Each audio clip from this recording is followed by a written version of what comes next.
Girls. All right. Morning, guys. We're good? Before anyone takes a picture of their hats, someone made those. I'm not selling hats. Okay, someone walked up on the street and handed it to Julie, so I'm not in the merch business yet. First of all, credit to Maryland. They battled. You know, it's 24-14. They could have walked away. They battled back. I think there was, however many unanswered, 17 or whatever it was. I think that quarterback's going to be dynamic. He played really well. Couldn't get to him. They found a way to run the football to a degree, we were, I think, -3 on the day on the turnover margin. So, our turnovers, led to 17 points for them. So they scored 10 points in the first half off it, and then obviously the pick six. Love the resolve of our guys. They continue to battle. Special teams continues. I mean, you got when I tell you how much I love this team, you got Kenneth Williams doesn't even have a scholarship. He's out there running that kickoff return back. So he does now, by the way. That was wrong. That wrong was righted after the game. But no, just proud of our guys, and I want to give credit to them too. Questions? I know you've experienced Nebraska fans before, but to have 10,000 here, and then kind of the team comes back out and celebrates that moment for you guys emotionally. Yeah, I'm like get in the locker room, yes sir, say that, whatever. I went and got him and said, go back out. That was palpable, the way it felt. I mean, you could feel it, and you get in those moments where it's like, oh no, you were down 7. In terms of you can sometimes feel it. And I thought our crowd just became electric, and even the run by Emmett, just like the feeling down there, just almost felt inevitable that we were going to score because of everything that was happening, and especially from the crowd. So I have to give a ton of credit to the fans and the crowd that was here. Have you ever sent a team out of the locker room after a game? Yeah, I think maybe I did once before. At Temple, we didn't get the kind of crowds we get here, so I think we had one great crowd, and I did it. But it wasn't planned. It wasn't anything. It was just more like, I have a bunch of guys that do exactly what they're told. They're trying to get in because we want to get in and get on the road. But I wanted to make sure that I want our players to enjoy that moment. It's 2 straight close. There was a time where we were talking about bowl droughts and never winning a close game. Well, we're figuring a lot of that stuff out. So I wanted them to enjoy that moment, that reaction with their families, with their friends, with their fans, the people that came here. And so that was, this is living. You don't get to feel this very often, you know what I mean? In our, and so I wanted them to enjoy it as long as possible.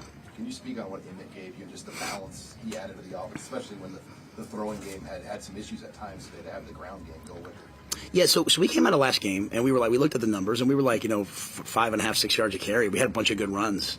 So we just said, hey, and we knew that they have these freshman edge rushers that are really, really dynamic in 29 and 9. So we were just like, hey, we're going to run the football, especially early. And, that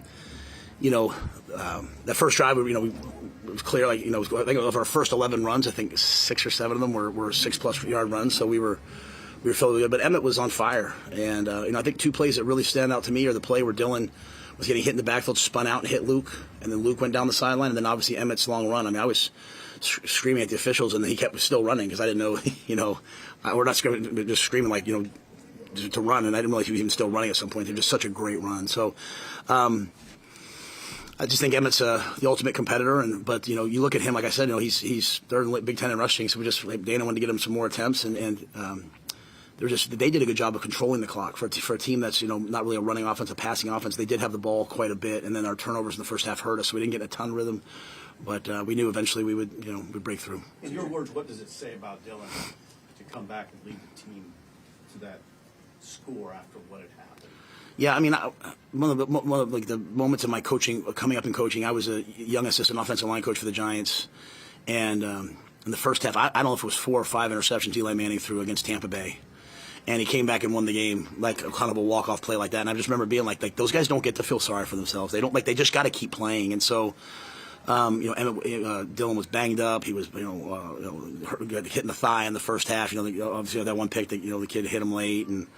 But he's just the ultimate competitor. It's why I get upset, sometimes when people, the national media, it's all the Mahomes compare. I'm like, this guy's a stone cold fighting winner, and he wants to win so badly. Ja'Cory, you guys saw that punt return, that last punt return, he reverses field, gets laid out, and instead of running off the field, he just runs right back in the huddle. Man, how can you not be inspired by those guys? So, Dylan, he'll go back and look at the tape. You know, you kind of live by the Sardavis where the touchdown he threw to Dane in the back of the end zone.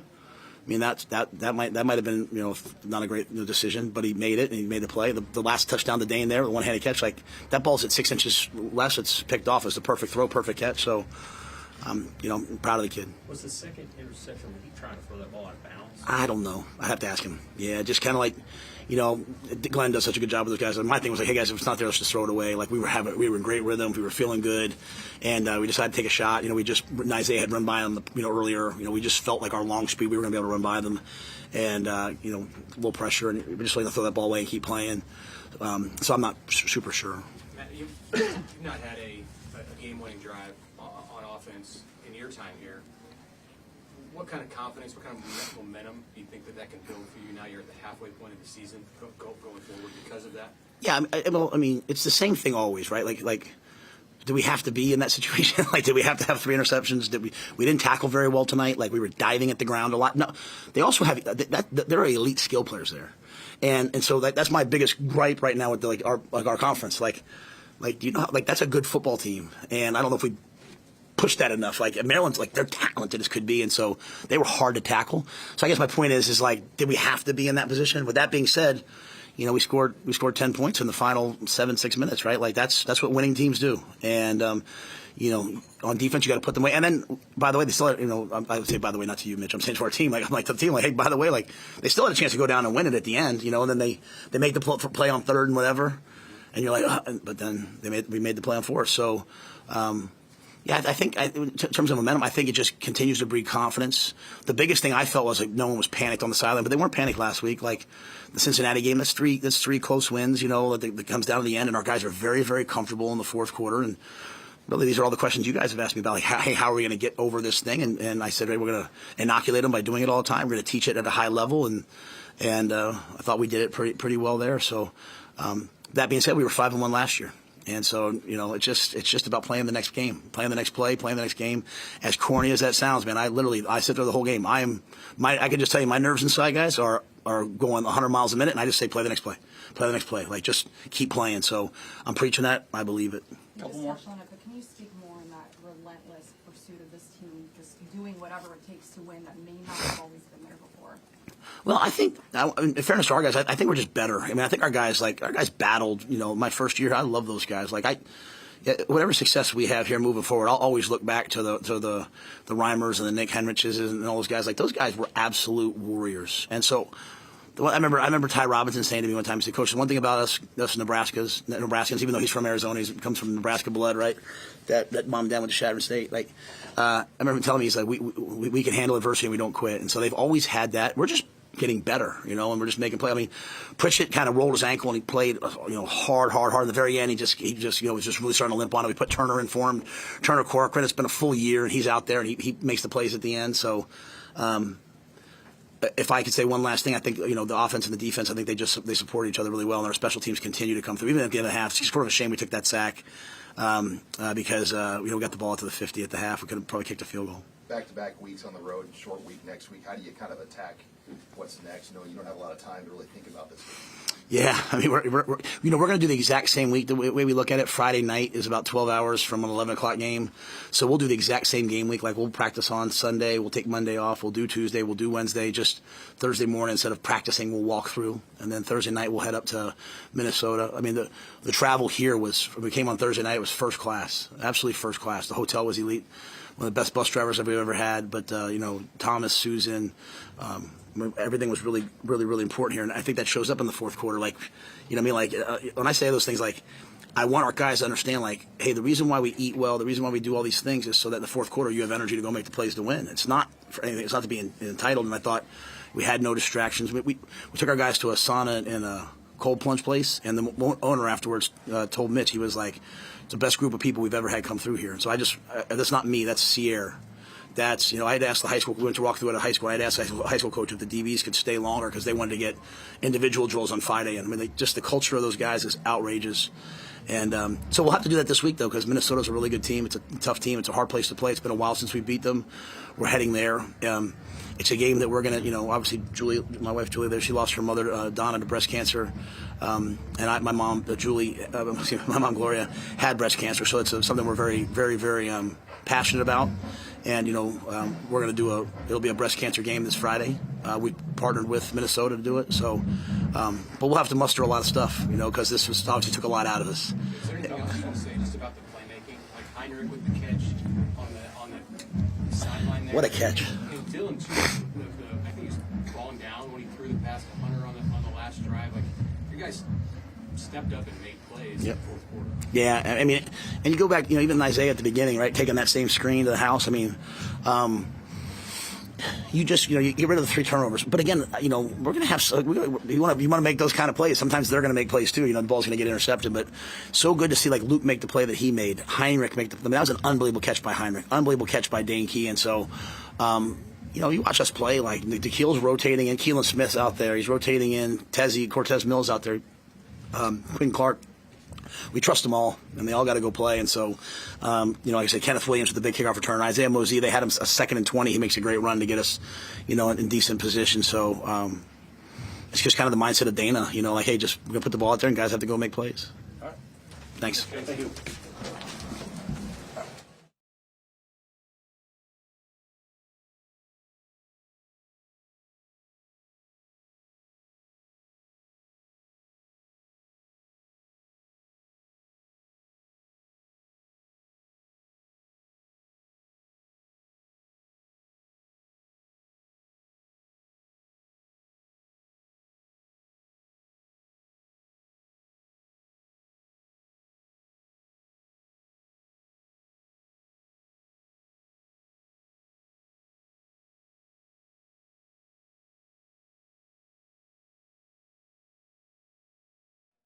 That 50-yarder stack up for you amongst your runs? Man, I got to go look back at some of the other ones, but just trying to make a play to help the team win. I'm glad that Rocco held his block, just enough for me to get outside to the edge, and it takes it's a team effort. It's not just me, and so those guys did a good job the whole game of blocking up front, and so I'm just glad I can make that play.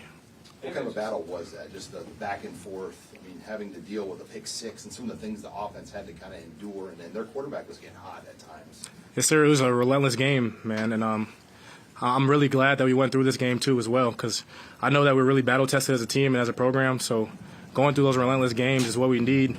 The defense to have our backs, offense to have their backs. When we have to make a winning play, those guys like Dane Key and Isaiah, they came up big for us. So I'm just proud that this team bounced back and won a close game, because they say we can't win close games.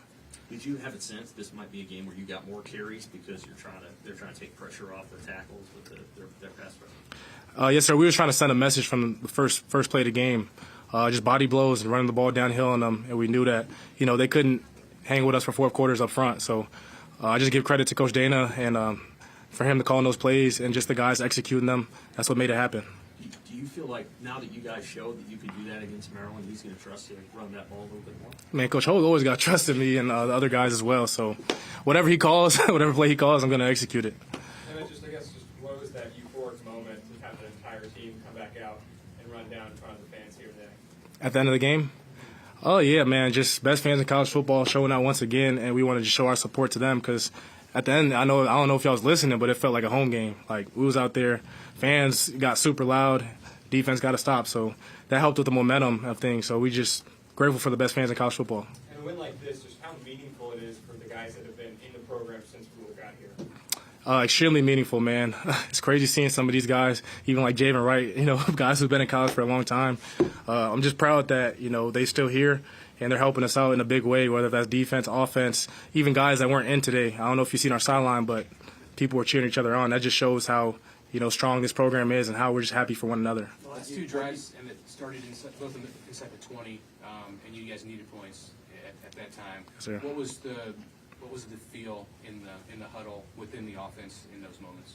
Yeah, the field was just one play at a time, just executing, making routine plays like we do every day in practice. We go through 2 minute, we go through all these situations for moments like these. So when we get to moments like these, we just got to go out there and execute. But everybody was extremely confident on that last drive. We knew we just got to take it one play at a time, and that's what we did, and we went down there and scored. What can you say about Dylan in particular with the 3 picks and just staying with it? Yeah, like I said before, man, just being relentless. We have Dylan's back through whatever. You know what I'm saying? He throws an interception, does whatever. We're going to have his back because he has our back. So that just shows, man, Dylan, he's a warrior. You know what I'm saying? He's a warrior. He likes to battle. He's a gamer. And, we needed him down the stretch to win that game. So he just made the winning plays for us. All good? Thank you. God bless y'all. Yep. Yes, sir. Thank you. Appreciate it.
lot going on in that game.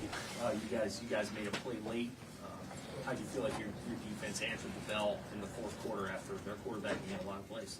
I felt like we stuck together. Like, even though we was down, things wasn't going our way, we stuck together as a brotherhood, kept talking to each other, and when they put the hats on our head, we got to make the play.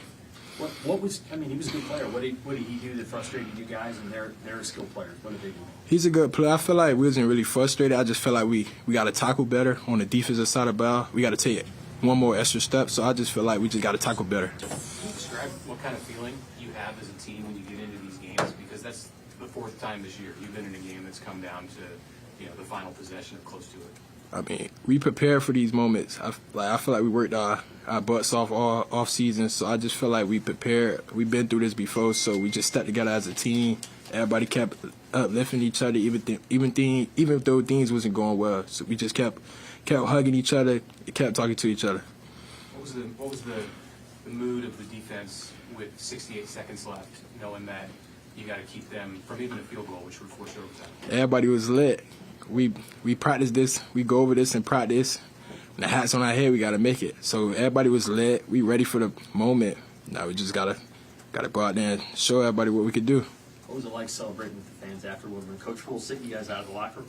The fans are great. I feel like it was a home game for us. Like, I love the fans. The fans bring the juice. Even when we was down, the fans kept bringing the juice. So I love the fans.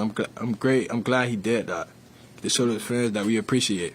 Could you feel them on that last drive? I felt them. It felt like we was at Memorial Stadium. I ain't gonna lie. I feel like we got the best fan base in college football. Did they go into a silent count at all, Maryland, when the crowd noise from Nebraska started to pick up? Can you repeat that, Coach? Did they go into a silent count at all on you guys? Yeah, he tried to get us to jump off sides on one drive, but we got to watch the ball. We got to be disciplined. Anything else for Vincent? All right, I think we have Dylan ready. So Thank y'all. Thank you.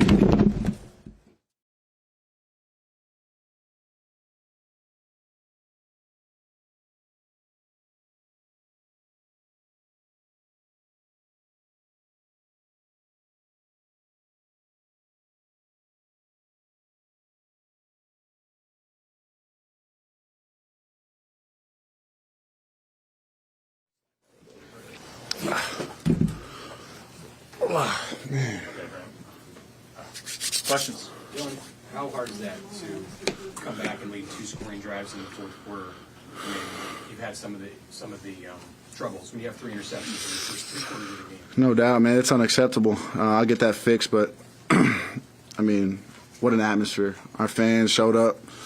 Our guys showed up when it counted, and we knew it was going to be a 4-quarter fight. And if we could just hang in there till the fourth, we'd find a way to win. And, y'all saw that happen. So I'm super proud of our guys. What did Dana tell you after the third pick to kind of calm you down and get you back in the Yeah. like we saw to close the game? I was calm the whole time. I spent a lot of time, doing like mental prep and stuff when things go bad. And actually, believe it or not, visualize things when they go wrong. So, I take full accountability. That's my fault. But Dana was just, go out there and have fun. This is why you're in the position you're in, and you're the right one for this job. So, I mean, the whole defense, everybody had our back. So, man, what a win. What kind of a zone did you find yourself in on the last drive, the 81-yard drive? You throw to Luke, throw to Isaiah where it looked like you were falling down. Yeah. Throw to Heinrich on the sideline. Like, how did that feel in the game? Yeah, I was make a play. I mean, our defense played their tails off and bailed us out. And, the one that Luke was just, just had to make a play, so people in the face. And then the one to Zay, he ran a great route. I actually signaled him a double move, and he went and killed the guy. And, he made it pay. So if I didn't get that ball out, I probably would have got hit. Just with the blitz they brought, they blitzed our running back. And so, yeah, it's unreal. Were you just trying to get away from the pressure there on that throw to Isaiah? Or did you No, yeah, I tripped. I was drifting away from the pressure, and I tripped. So I'm just glad I got the ball out to him. I know you guys threw the ball well at the end, but there did to me a concerted effort today to be physical, run the ball Yeah. down the hill. How much did that help you guys just throughout the game? Yeah, that was our game plan coming into it, and understanding that, and not being selfish or letting my pride get in the way of wanting to throw the football. Just because that's what it takes to win, and we have a tremendous O-line. Our running backs run extremely hard, and when we could throw the ball, we threw the ball, but we were physical and we controlled the line of scrimmage. Was there on the second interception? Were you trying to throw that ball? Yeah, I tried to throw it away. I didn't, I asked my coach what happened, and he said it got caught up in the air. But, I got to throw that one into the front row and into one of the Nebraska fans to make sure there's no doubt that it gets picked off. So I'll learn from that one. After the win, I heard you say to Dane Key in the locker room, "I told you so," or something like that. Yeah. What would you guys say to in forever. And, this morning woke up and, just normal routine, sleep with white noise on, and we kind of get up and talk and, enjoy each other's company. And then right before we went down to exit, I told him, I said, let's go make plays and let's go score touchdowns. And, one hand to go win the game. I blacked out when I threw the ball, and all I saw was his right hand go up, and he snatched it, and all I could think was, damn, let's go. Dylan, Rule kind of called you a stone cold killer, or stone cold winner, I should say. Mm-hmm. Just what is that? How does that come out in you when it's close like that? And then also just to tack on another question, how great was it to run in front of all the Husker fans here today? Yeah, for your first question, Coach Rule gives so much to our offense and so much trust, and with that comes a lot of responsibility. And I need to figure out a way to, not become a stone cold killer without mistakes and interceptions. Right, I'm trying to get that going early in the game, but it felt like a home game. And I told my mom and dad when I saw them before the game, I said, I feel like we're playing at home, and it's unbelievable, like the support and everything that our fans do for us, and we're together thick and thin, and especially those guys in that locker room. That's a special group. And when Coach Rule's screaming at the offense to get off the field when they call timeout on 3rd and 4 because we're trying to rally our defense, that's special. It doesn't happen anywhere. All right. Thanks, guys. Thank you, guys. Safe travels back.